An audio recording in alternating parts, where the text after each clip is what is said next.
Yeah, educational debt. So this is a big question. People always ask me this because we're all educated and we're all in debt.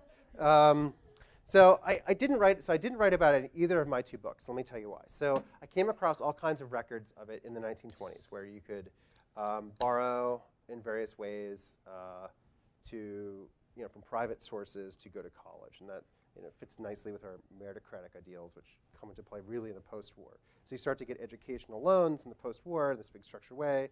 I went to college on a Pell Grant, and educational loans. I think it's a good idea to have those kinds of things. Now it's much larger. And people say it's so much bigger than credit card debt.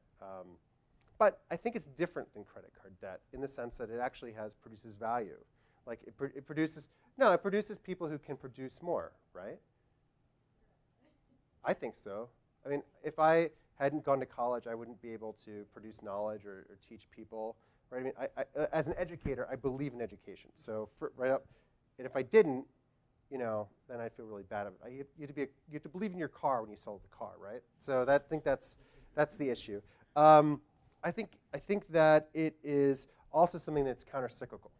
So one of the reasons if you look at a recent Fed report on it from the St. Louis Fed, and I'm happy if you send me an email, I'm happy to send it to you. It shows that a lot of it is countercyclical. The huge increase occurs. It's very steady until 2007, and then it explodes. And there's two reasons for this. Partially, it's countercyclical spending, so that people who can't find work go retrain. This is good. We should give them as much support and resources to do this as possible. There's that. Now, the other part of it are the worry people, the people you read about in the New York Times, which are anecdotal. These people who have like $100,000 in debt and they work as like dog walkers, right? $200,000 in debt and they live with their parents, right? They sell newspapers. Those account, according to the Fed research, is less than 1% of so it's actually this power law distribution, right? So that people at the margins account for nearly all those crazy stories. And if you actually look at the distribution, it's relatively normal and reasonable. I think it's perfectly reasonable to go 20 grand into debt. Like I went 20 grand into debt to go to college. I paid it off. Thank God I was able to borrow 20 grand to go to college, right? So for me, at least, I feel like that's reasonable. And then the other part of it is the structural transformation in the education industry, right? So that there's a real difference borrowing 20 grand to go to Penn and 20 grand to go to the University of Phoenix.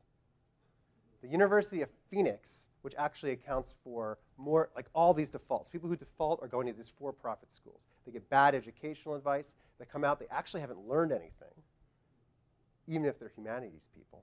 They haven't come out, right? They don't come out with actual jobs and skills. And they're the ones that go into default. And for me, this is where it's so pernicious. The confusion of all education between reasonable institutions like the University of Pennsylvania or local community colleges. I've talked to the community colleges are great. They're great. They're great value. The one near me in Ithaca, I gave a talk there, Corning Community College. It costs $3,000 a year. You go there, get a job as a skilled CNC machinist. You come out, you make much more than an assistant professor does, and you have a good life, and you're building things. And so that's what I think about educational debt. But there's a long history. I think it's good. It's a good use of our debt. It should be in that category like that. Just it shouldn't get out of hand.